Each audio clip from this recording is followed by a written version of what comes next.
Mas saúde é sempre... Eu não lembro se eu fui convidado ou se realmente eu fui de bico nessa festa de 15 anos. Será que eu fui de bico? Não, você foi convidado, a gente era amigo. Tá, já era. Como você não lembra disso? Não, que eu ia tanto em festa de bico que eu falei, caramba, velho, não lembro. Não, eu sei muito bem quem foi de bico. Não? Não, a gente... pra mim que tinha ido de bico. Não, a gente era brother. Mas acho que você me chamou meio em cima da hora, umas 2 semanas antes. Foi em cima da hora. Então... recebemos convite. Fala galera, sejam bem-vindos a mais um programa sem nome, que depois você que vai escolher o nome, você sabe, né? Eu? É, a gente faz isso no final, você que vai escolher o nome. Eu trouxe aqui comigo hoje Ana Cláudia Toniello Meirelles, falei, a sequência tá certa, né? Toniello Meirelles, Meirelles Tonello. Forte Giovanetti. Nossa, Senão eu não sei, Marcelo é me mata. verdade, puta, mano. Acho que já pra nem precisar fazer toda uma apresentação, a gente já pode entrar direto no primeiro tópico, que inclusive é um pouco polêmico, que é essa história de, tipo, pô, que a pessoa leiga quando ela quer buscar emagrecimento, quer fazer um trabalho multidisciplinar, quer buscar um médico, ela tá disposta a buscar emagrecimento, assim. Às vezes ela não sabe que especialidade médica buscar e às vezes ela pode buscar alguns profissionais que ela acha que tem aquela especialização e às vezes essa pessoa acaba se dando mal porque buscou o profissional errado nesse sentido, assim. O que você acha? Qual que seria o profissional certo? Lógico, o endocrinologista. E o que é um endocrinologista? Como é que você fez para poder chegar até a endocrinologia e qual que é a importância disso pra pessoa que quer buscar emagrecimento? E eu falo assim, é difícil às vezes você perceber isso, porque até quem é médico, mas não é da área aí de endocrinologia e tal, eles ficam com dificuldade, às vezes, de quem procurar, né? Mas eu tenho que procurar um nutricionista, confunde, não sabe? Qual a diferença de nutricionista, de endócrino, de nutrólogo? Nutrólogo e então, nutricionista, eu falo muito, você é nutrólogo? Eu fiz, foram 6 anos de faculdade, né, de medicina, mais 2 anos de residência de clínica, porque clínica é pré-requisito para qualquer outra subespecialidade clínica, então foram 2 anos de clínica e 2 anos de endócrino. 4 anos, fora os 2 anos de cursinho que eu fiz antes de entrar em medicina. Então, assim, é um super caminho e é um negócio que você só consegue mesmo a excelência se você... Quanto mais você vê, mais você aprende, mais você, né, lida melhor com o assunto. E a residência te dá uma carga horária que nenhuma pós de final de semana dá. Não é que eu tô falando mal de pós, mas é que assim, quando você coloca na balança a carga horária, as horas de ambulatório que você faz, o tanto de paciente que você vê, as doenças mais diferentes, mais raras, isso só a residência te traz, não tem jeito. Eu fiz 6 meses de estágio em clínica no HC, já foi ali que eu, deu toda a base pra minha carreira inteira. Fico imaginando, imagina um médico que ainda vai continuar aqui. Isso foi 2 anos de clínica, mas são 3 anos de residência no total são 4, 2 de clínica e 2 de endócrino. 4 anos de residência dentro do hospital ali, pegando sua bucha. Não, e fora que a clínica é só bucha mesmo, assim. Sala de emergência bombando, pronto-socorro bombando. E aí eu falo que ali separa o menino dos homens, assim, sabe? Porque eu falo que eu saí de lá, eu não me senti médica logo que eu terminei a faculdade. Eu me senti médica quando eu terminei clínica médica. Eu falei assim, não, agora eu sou médica mesmo. E eu acho clínica muito essencial, apesar de eu não usar muito hoje em dia, assim, óbvio, eu uso na endócrino, mas não usar aquela parte de emergência que a gente aprendeu, de uma enfermaria clínica, é diferente do dia a dia do consultório de um endócrino, é uma base. É uma base muito importante. Então, se você começa a construir um edifício sem essa base consolidada, uma hora ele vai ruir, não tem jeito. Querendo ou não, não queria enfrentar ninguém, mas se o cara acabou de formar e ele fez só ali a parte do internato e tal, ele, ele, como você falou, fez uma pós, às vezes, de final de semana. Não dá pra comparar com quem ficou 4 anos só pegando bucha virou um laser naquela disciplina específica ali, naquela área da medicina em específico ali que cuida daquilo, né? Exato, e quando você faz clínica, você tá apto a tratar outras coisas. Então, às vezes, tem paciente meu que, além de tratar diabetes, também é hipertenso. Eu acabo tratando a hipertensão. Só quando já, às vezes, complica muito mais, eu mando pro cardio. Mas, assim, quando você faz clínica, você tá apto a tratar muito mais coisas do que, às vezes, ficar encaminhando demais o paciente também. Não, esses caras nem caminham, né? Os exemplos que a gente tá querendo usar aqui, né? E eu sei que teve não sei se foi o CFM que impôs isso e tal, mas agora, antigamente poderia colocar, às vezes, endocrinologia e tal, mesmo se o cara tem essa especialidade, agora você não pode colocar mais no Instagram, tem qualquer coisa assim, não tem? Faz um tempo que, na verdade, não pode, mas aí eles foram... Vou te voltar. Começa aí, não faz um tempo de novo. Faz um tempo que, na verdade, não pode. Por exemplo, se você não tem RQE, que é o Registro de Qualificação, né, Médica, você não pode falar que você é endocrinologista. Você pode colocar no teu perfil endocrinologia, mas você não pode falar endocrinologista. Porque o que você precisa para ter o RQE? Ou ter feito uma residência credenciada no MEC, ou se a residência não é credenciada, você tem que prestar a prova de título de especialista, que é uma prova tensa. Assim, eu estudei bastante. Depois do vestibular foi a época que eu mais estudei, foi pra prova de título, que é o título de especialista em endocrinologia e metabologia. São 2 dias de prova, o primeiro dia são 100 questões fechadas, de múltipla escolha, você tem que fazer no mínimo 70% pra eles corrigirem o segundo dia. E o segundo dia é questão aberta, tipo à mão mesmo. Tipo um OAB dos endocrinologistas. Sim. E aí, com isso, com o título, né, ou com a residência credenciada, qualquer um dos dois ou os dois, você entra com um pedido no CREMESP para tirar, para darem o seu número do RQE. Então, assim, tem o CRM, que é uma coisa que é seu registro médico e ponto, e tem o RQE, que é teu registro de especialidade, de especialista. No meu caso, eu tenho 2, o de clínica e o de endócrino. Eu lembro até hoje, quando saiu o resultado. Eu tinha acabado de terminar a residência, o Marcelo teve que viajar a trabalho, eu fui com ele, e aí eu tava turistando ali no lugar que a gente tinha viajado. E aí mandaram no grupo da residência, né? Falou assim, saiu a lista de aprovados do título e tal. Aí eu vi, eu falei assim, ai meu Deus, eu acho que eu não tô. Quando eu vi meu nome lá, eu comecei a gritar, todo mundo na rua começou a olhar assim, tipo assim, que essa menina é louca. E é uma sensação muito boa, porque assim, são tantos anos estudando, camelando, engolindo tanto sapo, na residência de clínica dormindo no chão, com as baratas do lado. Então assim, tem coisa que você passa que a pessoa te vê hoje e fala, nossa, que vida boa que ela deve ter e tal. Mas assim, você não vê o antes, o perrengue todo. Igual quando um artista começa a fazer sucesso e você fala, nossa, olha como ele tem sorte, ele faz sucesso, ele tá fazendo vários shows, mas você não sabe como que ele passou nos barzinhos que ele cantou, Exato. ganhando R$100 a noite, né? Sim, sim. É isso. Então assim, é um processo muito longo, mas assim, é muito gratificante. Eu faria tudo igual de novo. Acho importante o pessoal dar valor nisso antes de mais nada. E se quiser ser bem tratado, tipo, se quiser ter certeza de que tá bem amparado ali, acho que a melhor forma de saber se é o médico certo ou não pra você, acho que o primeiro passo é tentar buscar ver se a pessoa tem registro no SBEM, assim, né? Seria esse, talvez. Buscar referência, tá, pessoal? Porque assim, o Instagram engana, né? A gente olha às vezes o perfil da pessoa e fala, nossa, alinhada a pessoa, tá aquela foto lá super profissional, uns inscritos lá na bio, né, no perfil, nossa, a pessoa é isso. Mas vai atrás, não vai só pelo que você viu no Instagram, porque o Instagram é um mundo de ilusão, né, pra tudo. Acho que tem que pesquisar o profissional que você tá confiando a tua saúde, que é teu bem mais precioso. Mas esse caminho seria legal, tipo, entrar no site do SBEM e falar, vamos ver, digitar o nome dele, o CRM dele, ver se essa pessoa tem pelo menos o título Pelo do menos SBEM. algum título, alguma coisa, entendeu? Não, e pior que a coisa vai além, tem gente que nem médico e fica prescrevendo hormônio e etc, mas não vou nem entrar nesse mérito, porque a sua vai ser menos polêmica que as outras que a gente teve aqui, vai. Bom, então o principal motivo, acho que você veio aqui, acho que assim, não, a gente vai tentar separar essa entrevista, esse bate-papo aqui, em 2 pontos, assim, né, que é o que a gente recebe muito em clínica, assim, né, que eu gosto de separar muito que são 2 mundos bem diferentes, assim. Aquela pessoa que quer perder 2, 3 quilinhos, não vamos nem falar desse jeito. A pessoa que quer baixar o percentual de gordura e às vezes ela nem sabe que é isso. Ela tá buscando o parâmetro do peso, mas na verdade você quer estético, você tem que explicar. Ou quer ter um número na cabeça dela que ela quer chegar. Exato. O percentual de gordura já tá até bom, mas ela encanou que ela quer chegar, sei lá, tem aquele peso-alvo que um dia ela bateu na vida e ela associou que o peso do corpo dela... E que eu já fui assim, você sabe. Eu sei. Tipo, eu mudei muito. A gente conversou muito sobre isso já. Então tem esse mundo aqui e tem o mundo, da obesidade, que é uma doença crônica, que, hoje em dia fala-se muito e eu gosto muito dessa forma que ela tá sendo mais levada hoje em dia, que é uma doença que você faz uma remissão dela, mas que, se você faz o controle dela, você faz o manejo dela, mas que não quer dizer que você cura e acabou, né? Você tem que sempre ficar ali dando um jeito, é que nem uma esquizofrenia, que se você parar de tomar um remédio, você vai voltar a ter os sintomas. Hipertensão, diabetes, que se você parar de tomar antihipertensivo ou antidiabético, vai voltar, não tem jeito. E as pessoas não conseguem entender isso. Eu tento bater nessa tecla no Instagram sempre, porque a pessoa tem que entender que é crônico. Daí que vem aquele lance do que quando você para o remédio é porque deu rebote. Nossa, eu parei o remédio, piorou, engordei o dobro. Não é. É da fisiopatologia da obesidade. O nosso corpo não quer perder peso. Ele não quer. Ele quer sempre ganhar. Porque isso...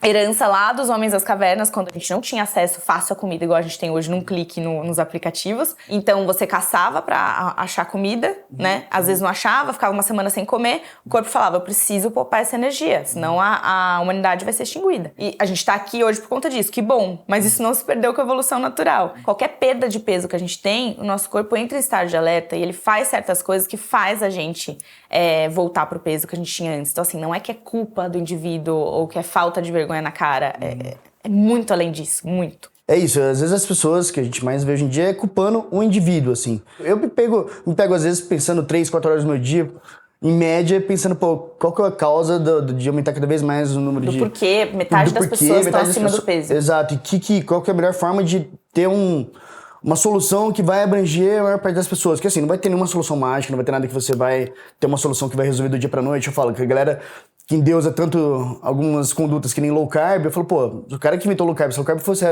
a cura de todos os males, e se ela fosse resolver a obesidade, esse cara teria ganhado um Nobel, entendeu? E não é desse jeito, né? E até hoje, né, já inventaram tantas coisas pra emagrecer e tal, e mais da metade da população tá acima do peso.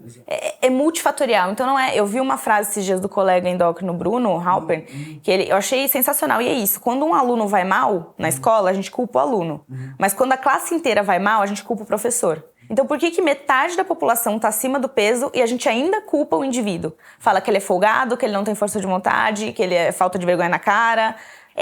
É multifatorial, né? É o jeito que você dorme, se você dorme bem ou não. É o nível de estresse, é o nível de trabalho. Hoje a gente trabalha mais do que nunca, né? Do que antes. Eu acho que antes o trabalho era muito mais braçal do que qualquer outra coisa. Hoje é muito mais físico, mental, né? E eu falo isso para os meus pacientes. O gráfico de emagrecimento não é um gráfico que tá sempre para baixo. É igual a bolsa, quando tá descendo, ela desce subindo, desce, sobe um pouquinho, depois desce, sobe um pouquinho.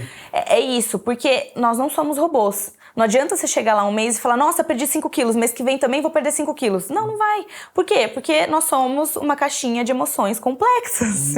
Então, assim, dependendo de como tá o nosso dia a dia, se tá com problema na vida pessoal, no trabalho, isso afeta e a gente acaba comendo de mais ou de menos. Então, né? E aí tem o sono, tem muita coisa envolvida. Eu comecei a observar isso, eu tenho falado muito isso com meus pacientes, assim, né? Então, pô, começar a olhar mais o macro e não ficar analisando o micro, assim. Que nem você falou, pô, vamos ver como é que foi o teu peso desse mês em relação ao mês que vem e tal. Vamos ver como é que é o processo. Que é o processo que, às vezes, pô, se a gente tá falando de um indivíduo ali que 1,70 m, que tá com 120 quilos e, pô, ele tem que baixar do 100 pelo menos ali, né?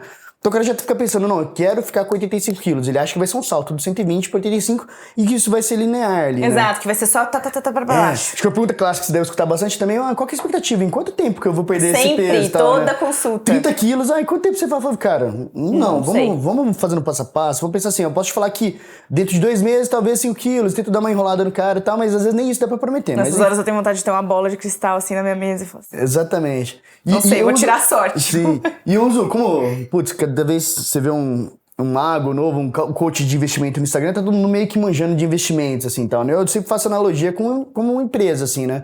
Então, pô, às vezes que nem o cara vender que, pô, vai lá e coloca dinheiro nessa ação que essa empresa promete que vai crescer todas as vezes. Cara, se ele tá te prometendo isso, desconfie, que não dá pra você saber o que vai acontecer com a empresa amanhã. Não dá. E como é que uma empresa ela faz pra poder ver como é que tá o balanço dela, o balanço não, como é que tá o ritmo de crescimento dela? Ela nunca compara esse mês com o mês seguinte, assim, isso não é produtivo, assim, sabe? Porque tem sazonalidade, dependendo, por exemplo, uma empresa de suplementos, o pessoal para de treinar um pouco no meio do ano, cai um pouco as vendas e tal. O que você faz é comparar um mês deste ano com o mesmo mês no ano seguinte, entendeu? Então, às vezes, tem pacientes que estão seguindo, às vezes, há 3, 4 anos, assim, eles chegam, às vezes, desanimados e tal, que falam, putz, em relação à última consulta, nossa, eu chutei o pó do barraco e tal, às vezes, pós-Páscoa agora, rolou pra caramba, semana passada. Pra caramba.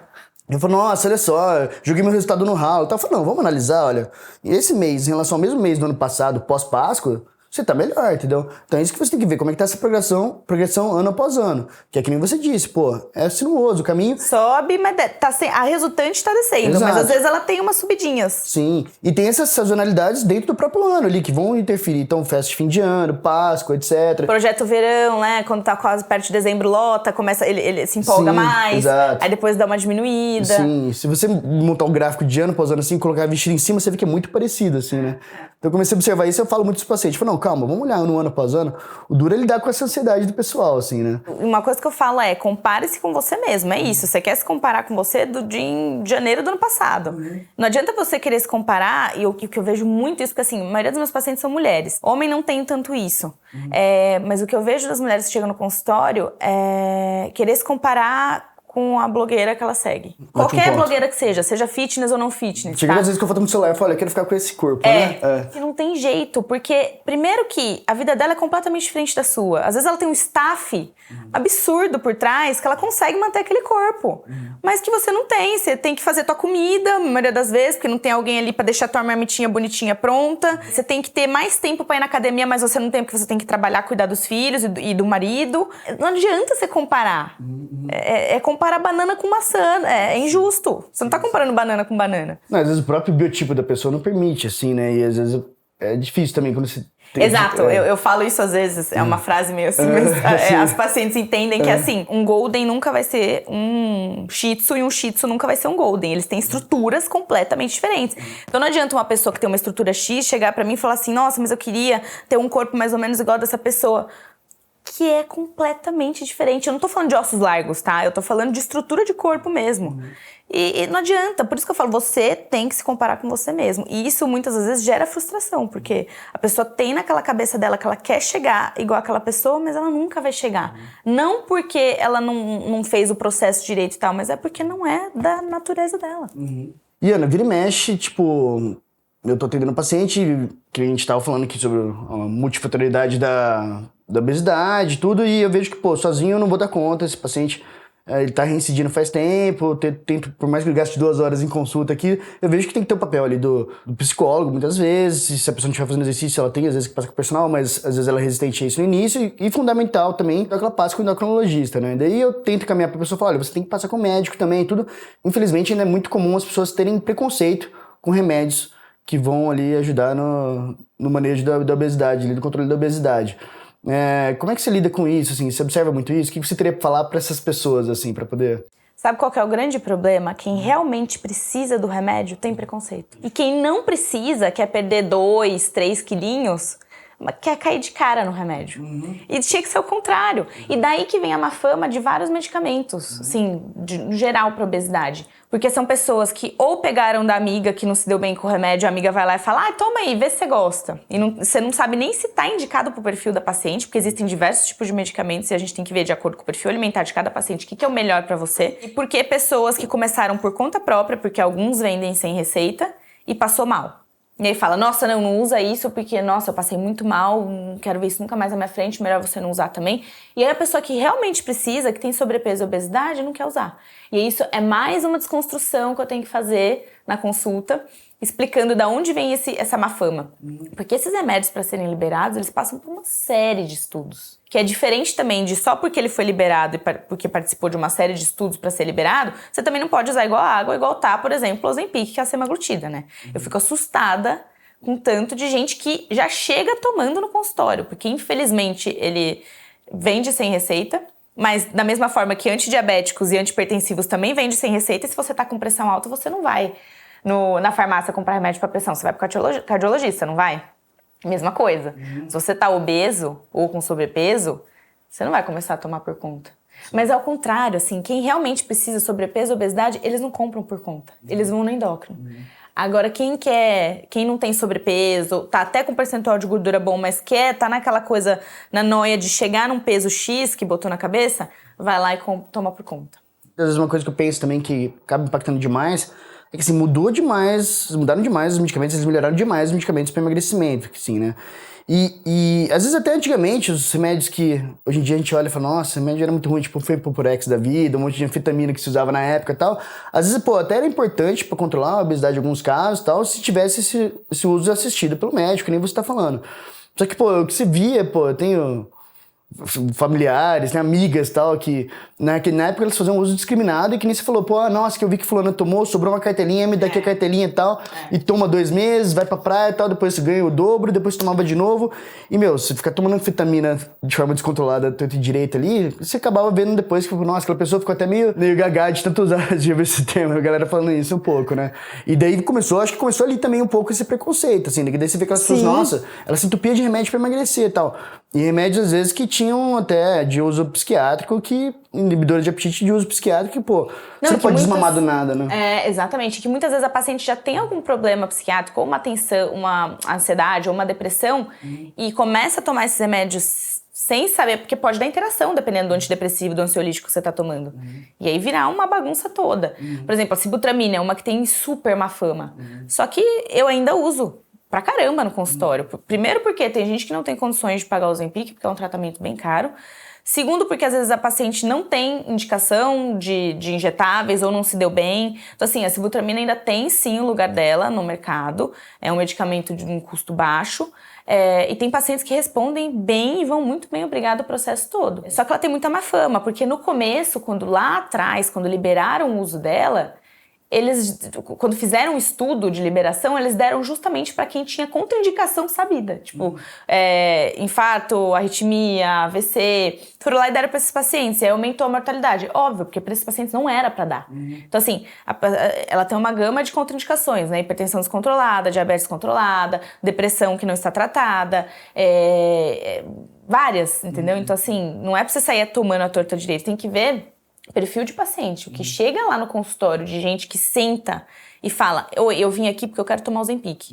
Mas quando você vai no cardiologista, você também escolhe teu antihipertensivo? Para nutricionista, quero que você me passe uma dieta low carb, tá? Escolhe a ferramenta, né? A gente tem uma... É assim, quero melhorar, não estou feliz com o meu corpo.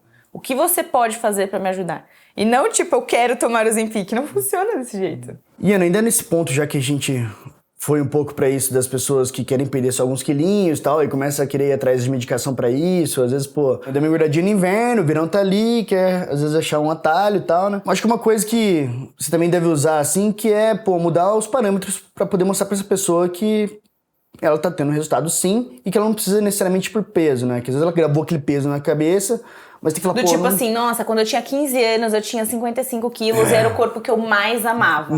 Associa o peso àquela imagem corporal que não necessariamente tem uma relação direta, Exato, né? E não necessariamente você precisa chegar nos 55 quilos dos seus 15 anos pra ter um corpo parecido com o que você tinha. Às vezes é muito mais lance de composição corporal do que peso. Presente dela, inclusive, que eu tenho na minha clínica. Volumes importam. Olha aqui, isso aqui tem o mesmo peso, só que isso aqui é 1 quilo de gordura e isso é 1 quilo de músculo. Olha a diferença de volume que eles ocupam.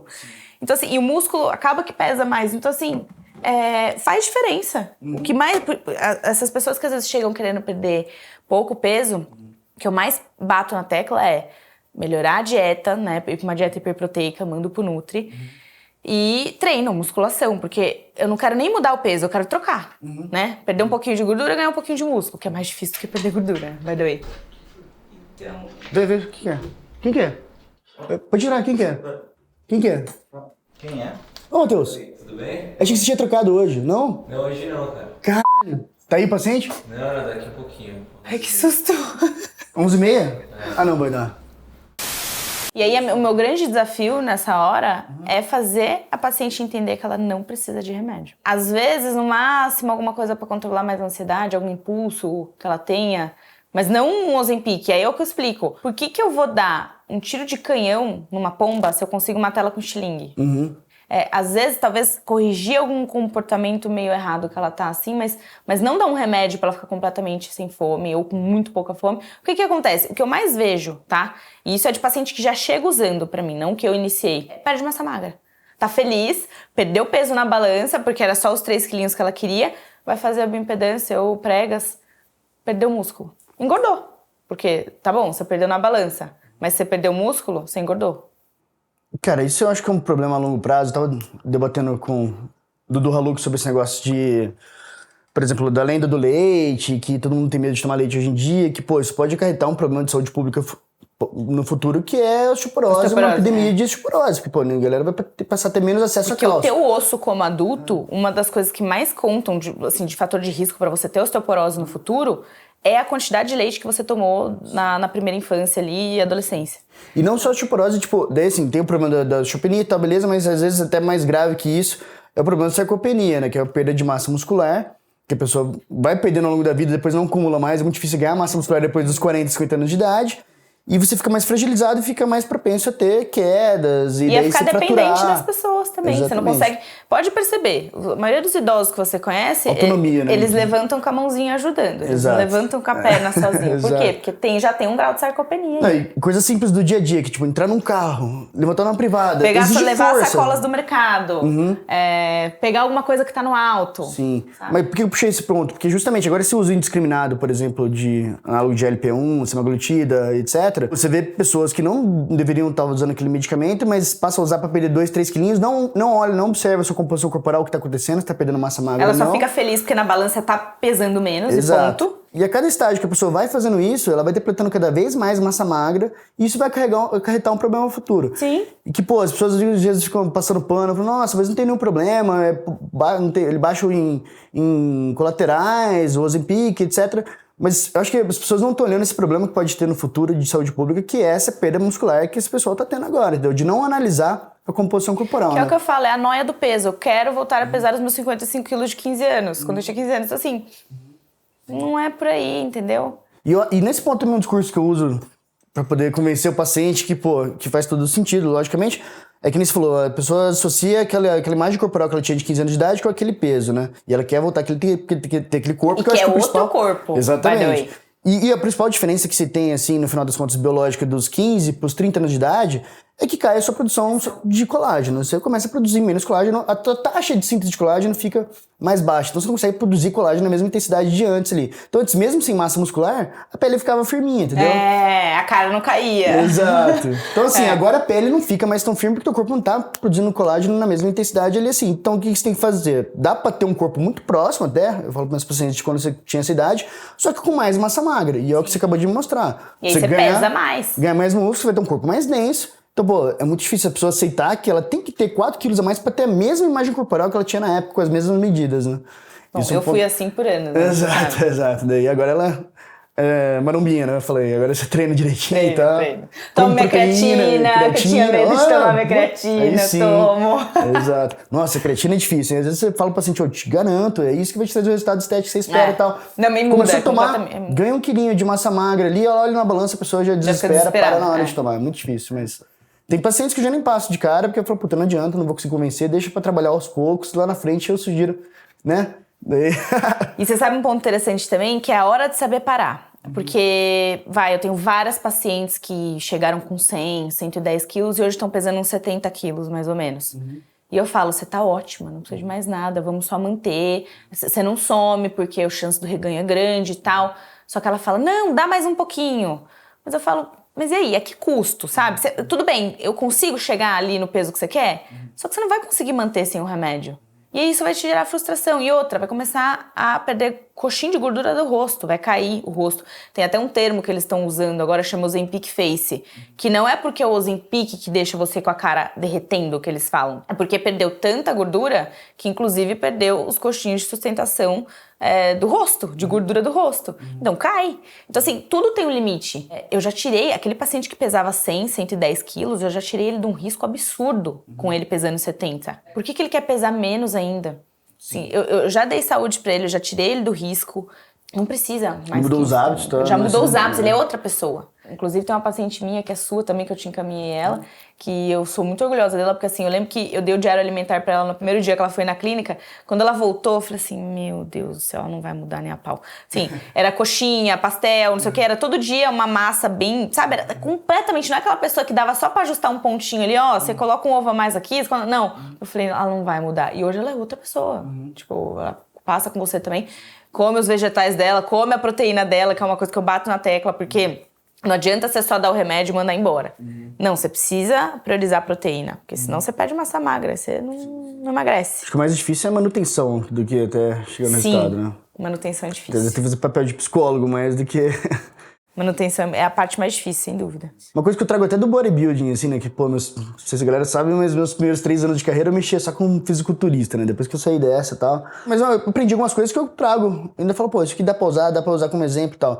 E fisiculturista é o seguinte, o cara, tipo, às vezes ele tá lá com 10% de gordura. E só um PS, pra mim não tem pessoa mais determinada que um fisiculturista. Sim, não dá tem, pra aprender demais com eles. Tem o uso abusivo de esteroides e tal, isso é um outro debate. Isso é outro debate, eu não tô entrando... Depois, exato. Mas a determinação deles é invejável. Sim, exato. E assim, os caras, não é que você vê aquele corpo em fotos, quando ele tá em cima do palco, a galera fica imaginando que ele tem aquele corpo o ano inteiro. Não, tipo, o cara fica segurando ali, às vezes em 9% de gordura e tal, daí tem 2 campeonatos no ano, que daí ele se prepara para um mês e meio ali, e ele desce de 9% às vezes para 5%, 4%, mas não sustenta. Nenhum fisiculturista consegue sustentar isso. E depois de uma semana, às vezes no mesmo dia, ele sai de lá, a primeira coisa que ele faz é passar no McDonald's, se entupir de lanche. Ou comer uma pizza inteira. Exato, que, pô, tava super restritivo ali e tal, daí ele vai. Aí depois ele pega e volta de novo e é isso. Daí tem...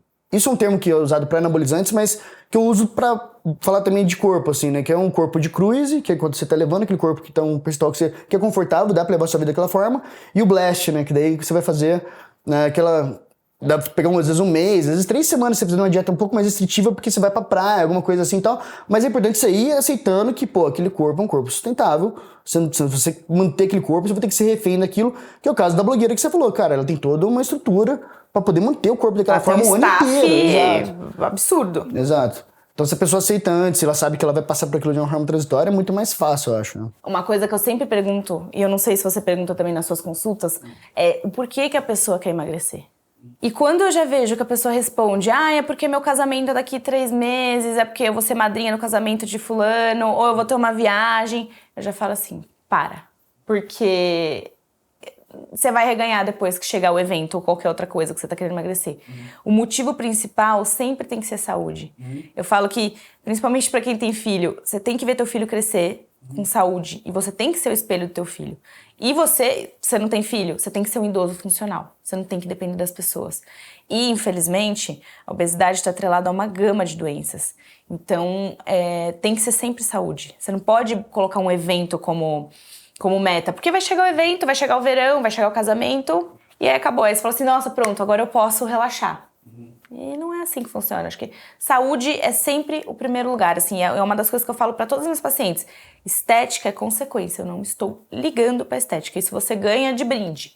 O importante é a saúde. Tem que ser sempre o foco principal de qualquer processo de emagrecimento.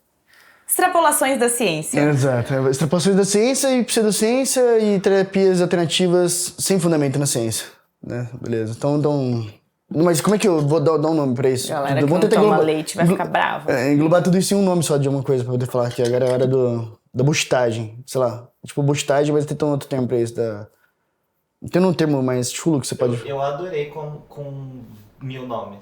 É mesmo? Ficou mais legal. Então beleza.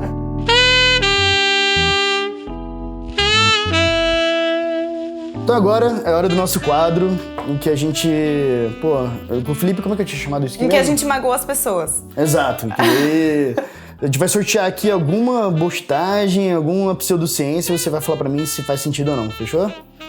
Pseudociência, ou extrapolações, enfim. Vamos lá. Pega o chimineiro aqui. Vamos ver... Olha, esse eu gosto, hein? Esse já foi febre, agora deu uma caidinha, mas tem muita gente que ainda fala dele. Tal do Lugol, pra tireoide. Esse traz a pessoa amada em 7 dias, garantido. É assim, o seguinte, o que acontece? Ele é mais do que uma extrapolação, né? Porque a gente usa em uma situação específica na endocrinologia, que é o quê? Pra diminuir a vascularização da glândula tireoide em pacientes que têm hipertireoidismo, estão em tempestade tireoidiana, vão operar a tireoide por um bócio muito grande, né, uma tireoide muito grande, por hipertireoidismo, a gente usa por curto período de tempo para diminuir a vascularização da glândula e a cirurgia ficar uma cirurgia mais tranquila de ser feita. E o que acontece? Eles usam como terapia de qualquer problema de tireoide. Não sei, aliás, eu sei de onde veio isso, não posso falar. Mas nem terapia, só pra otimizar a função da tireoide. Assim, nossa, você só vai me dar um Puran, né? Não, deixa eu dar um negocinho a mais. Mas assim, o grande problema do Lugol a gente precisa mais ou menos de 150 microgramas de iodo por dia. Que a gente encontra no sal, por isso que o sal é iodado. Que antes dele ser iodado, muita gente tinha bócio, a tireoide ficava grande. A ponto dela querer... Por que ela ficava grande? Pra captar a maior quantidade de iodo que ela conseguisse, porque era uma área escassa. A partir daí, de alguns anos, não lembro o ano exatamente, virou lei o sal ser iodado. E a deficiência de iodo parou. O Lugol, dependendo da concentração dele, ele tem de 10 a 40 vezes mais que a necessidade diária de iodo que a gente precisa. O que isso pode acarretar? Tanto hipo quanto hipertireoidismo. Porque ela pode tanto, dependendo, se você está numa área iodo suficiente ou não iodo suficiente, ela pode tanto parar a produção quanto produzir demais hormônio tireoidiano. Então, assim, atrapalha completamente o pessoa que era saudável, às vezes passa porque ela quer otimizar a tireoide, porque afinal a tireoide... E aí que bagunça mesmo, entendeu? Que bagunça, aí tem que cair no colo do endócrino de verdade pra ele querer corrigir depois. Né? Então, assim, ele só é usado em uma situação na endocrinologia. Ele não é pra ser usado de rotina, ele não é pra ser usado pra quem tem hiper, pra quem tem hipo, ou pra quem tem Hashimoto, só o anticorpo positivo. Não, tá? Tirem isso da cabeça de vocês, porque vai atrapalhar mais ainda a tireoide. Vamos tirar mais um, escolhe aí. Ó, esse aqui também é uma lenda boa, hein? Fadiga adrenal. Rola ou não rola? Existe ou não existe? Rola, nossa, rola. Existe alguma... Não existe. Também é mais uma extrapolação, porque o que existe? Insuficiência adrenal. E tem diversas causas, tem primária, secundária, primária, né? Quando o problema é na hipófise ou quando o problema é na própria adrenal, só pra vocês se situarem, a adrenal é uma glândula que fica, em número de 2, que fica em cima de cada rim, e elas produzem diversos hormônios, o principal deles ali, o corticoide. E aí, o que muitos médicos fazem? Você tá muito cansado, né? E não vê que a pessoa não se hidrata, não dorme, não come direito, e culpa o cansaço, que é porque a tua adrenal tá produzindo pouco corticoide, precisa dar um boost nela. Inclusive, a única paciente minha que tem realmente insuficiência adrenal também é sua paciente, ela vai saber quem é. E realmente, eu trato ela, mas com uma dose desse tamanhozinho de corticoide, e ela tá muito bem, obrigada. Mas assim, qual que é a extrapolação nesse caso? Existe insuficiência adrenal. A adrenal não consegue produzir a quantidade suficiente de corticoide que você precisa e você acaba... São diversos sintomas, a pessoa realmente passa muito mal. E isso, você não faz diagnóstico com uma dosagem de cortisol a caso e ponto. Não, tem vários testes terapêuticos que você tem que fazer, a paciente fica o dia ali no laboratório, um teste chatinho de ser feito. E aí o que acontece? Quem realmente tem insuficiência adrenal, você dá o corticoide, ela melhora. Ela ressurge das cinzas mesmo, ela fica outra pessoa. Só que aí o que extrapolaram? Aqui eu vi aqui nesse exame, teu corticoide está baixo. E você não vê que teu corticoide está baixo com a dosagem do cortisol da manhã. Não é por aí, não é esse o diagnóstico. Isso é uma foto, né? Exato. E também é a hora que ele tá no pico dele. Você não vai ver isso. E aí o médico vai lá, olha e fala, não, você tá cansada, eu vou te dar. Só que o grande problema de você dar corticoide por muito tempo é uma hora adrenal parar, e principalmente se você tirar abruptamente, a tua adrenal não vai funcionar mais, não vai produzir corticoide nunca mais. E aí você realmente vai ter uma insuficiência adrenal e vai ter que tomar corticoide pro resto da vida.